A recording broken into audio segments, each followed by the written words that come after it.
वैसे तो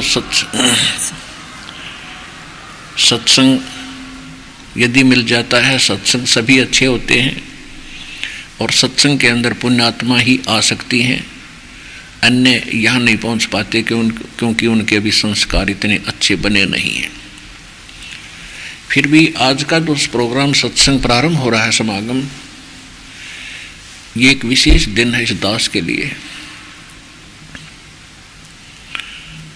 परमात्मा की वाणी में आता है कि पीछे लाग्या जाऊं था मैं लोक वेद के साथ,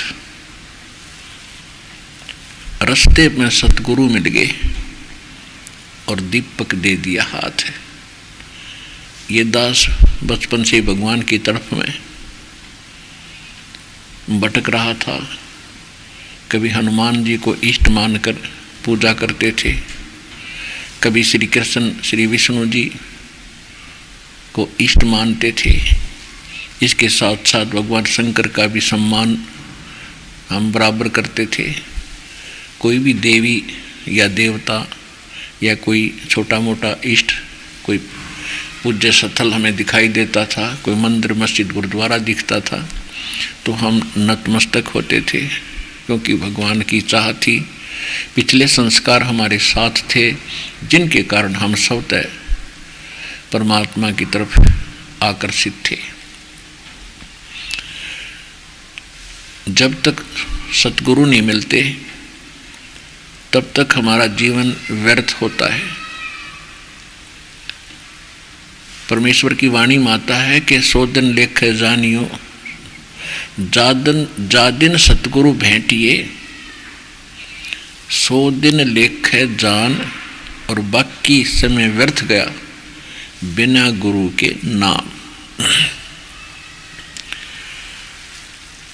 जिस दिन आपको दीक्षा प्राप्त होती है या सच्ची दीक्षा, नकली गुरुओं से भी कोई लाभ नहीं, तो उस दिन आपका अध्यात्म जन्म होता है।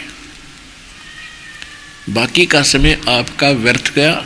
जैसे पशु पक्षी ही भी अपने बच्चों की परवरिश के लिए अपने घोंसले गुफा बनाने के में ही अपना सारा जीवन व्यर्थ कर देते हैं, ऐसे ही हम और आप कर रहे थे जब तक गुरु नहीं मिले थे। तो आज ये समागम जो प्रारंभ हुआ है, ये फाल्गुन की अमावस्या, इस दिन इस दास को वो परम संत, वो हमारे दाता गुरुदेव मिले थे, उनसे ये दीक्षा प्राप्त हुई थी और उनसे आशीर्वाद प्राप्त हुआ था। उस दिन अंग्रेजी हिसाब से 17 फरवरी 1988 था और अपने देसी हिसाब से अमावस्या भी थी, फाल्गुन उत्तर के मध्य की जो अमावस्या होती है। तो ये दिन दास का अध्यात्म जन्म दिन है। हम जो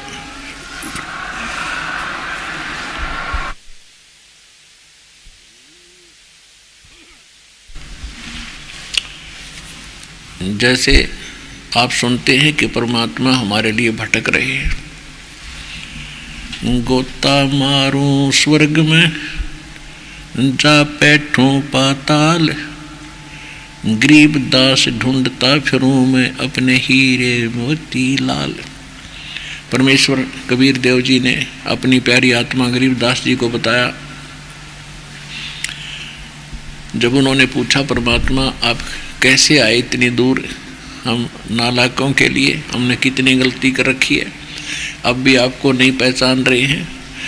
तब उन्होंने कहा था कि गोता मारूं स्वर्ग में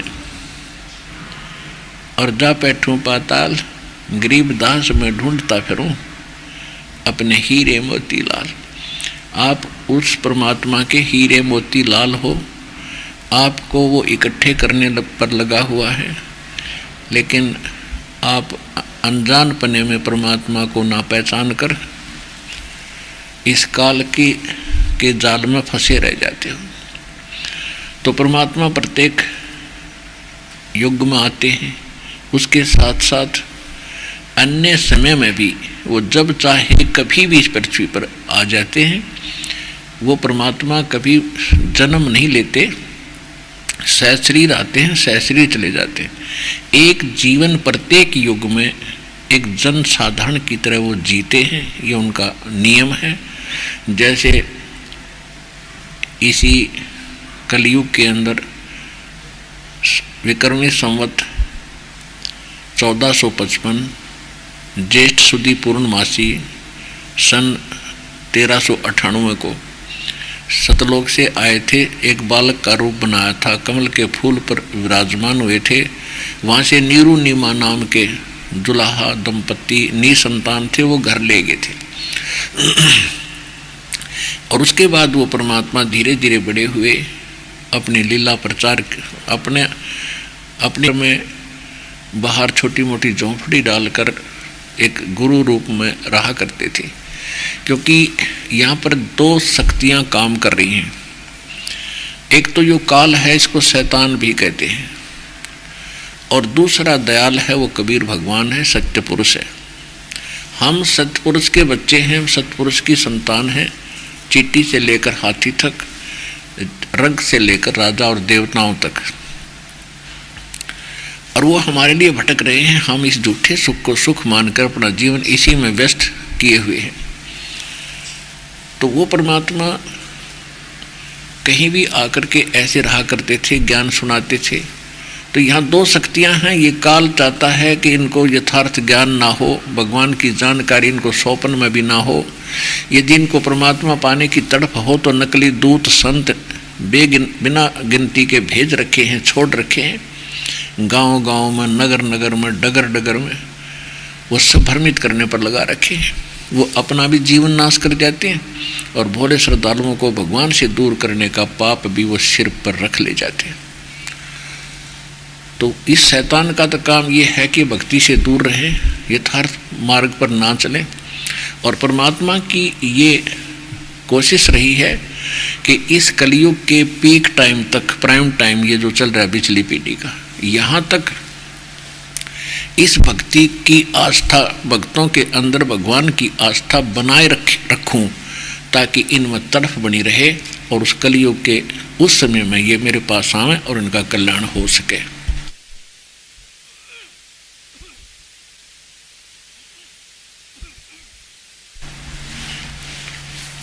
इसलिए परमात्मा एक ही समय में सैकड़ों हजारों, तो इसी प्रकार एक नगर के पास परमात्मा ऐसे ही एक साधु संत के रूप में रह रहे थे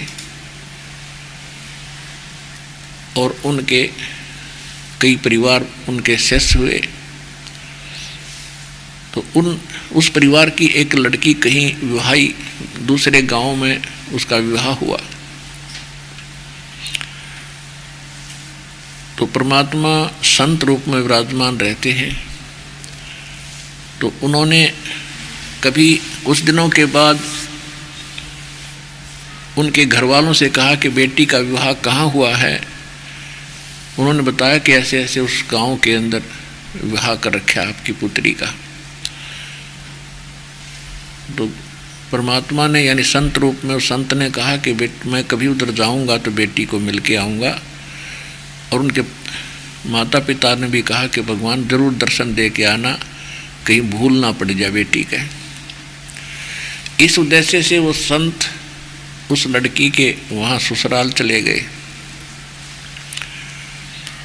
तो उस लड़की ने जाकर के अपनी सास को भी काफ़ी पढ़ाया, उसको ये ज्ञान सुनाया। कुछ दिनों के बाद उस माई ने, उसकी सास ने भी दीक्षा ले ली उसके साथ कहीं पर आके मालिक से, उसी संत से। संत के शिष्य ज़्यादा होने से कई बार पहचान भी नहीं होती। तो जब वो संत जी वहाँ पहुँचे, कुशल मंगल पूछा, तो संत जी ने पूछा, गुरु जी ने पूछा, बेटी तेरी सास कितने दिन की है, तेरी सास कितने दिन की है। उसने कहा जी ये 6 महीने की है मेरी सास 6 महीने की है। अच्छा, और तेरा ससुर कि उसका तो वो तो है ही नहीं, उसका जन्म नहीं हुआ अभी तक। तो 2-4 कुशल मंगल की बातें सुनकर सुन के फिर उसने कहा बेटा मैं फिर आऊँगा और इनको समझाऊंगा, ये भी परमात्मा के मार्ग पर लगेंगे, तेरे ससुर को भी समझाएंगे। तो उसके वो चले गए संत जी, पीछे से उसका ससुर आया तो उसकी सास ने उसको कहा कि ये अच्छी निकम्मी बहू आई, ये तुम्हारी बेइज्जती करती है। ऐसे ऐसे गुरुजी आ रहे थे उसके सामने, कहती है मुझे तो कहती है जब 6 महीने की है।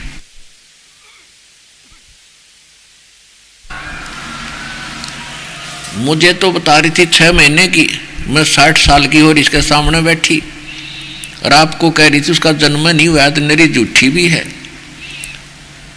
इसकी क्यों कृपा पड़ेगी। तो ससुर समझदार था कि इस लड़की के साथ तो हम क्यों बात करें। आप कह रहे हो महाराज जी फिर आओगे, महाराज जी से पूछेंगे जी आपकी लड़की को कुछ समझाओ, ये ऐसे ना बोला है। तो गुरुजी वापस आए तो उसके ससुर ने कहा महाराज जी या लड़की न समझाओ, ये कैसी बोलती है, 60 साल की बुढ़िया ने तेनू कह गया 6 महीने की है, और मेरे बारे में आपको क्या ऐसा इसका जन्म नहीं हुआ है, ये अच्छी बात नहीं। ऐसे अच्छे घर की लड़की है, ये ऐसे बोल रही है, क्या सोचेंगे लोग, या पागल है या क्या कहेंगे। तो गुरुजी ने बताया, संत ने बताया देखो ये हमारी कोड वर्ड थे, अध्यात्म यानी सत्संग के ये कोड वर्ड हैं, ये तुम नहीं समझ सके। इसका कहने का तात्पर्य ये है कि इसकी सासू ने अभी नाम लिया होगा 5-6 महीने पहले। कहाँ जी 6 महीने पहले यह नाम दिला के लाई थी, और आपने दीक्षा ले नहीं रखी। आखा मैंने तो नहीं ले रखी। तो ये इसलिए कह रही थी कि जिस दिन सतगुरु मिल गए वो मनुष्य का जीवन उस दिन तो शुरू होता है, और जब तक मनुष्य शरीर नहीं मिला है तो व्यर्थ है, वो जीवन जन्म में नहीं गिनता हमारे हिसाब से। तो कहने का भाव ये है पुण्यात्माओं, जा दिन सतगुरु भेंटिया 100 दिन लेख जान, और बाकी समय व्यर्थ गया बिना गुरु के नाम। तो ये जो आज का समागम जो प्रारंभ हुआ है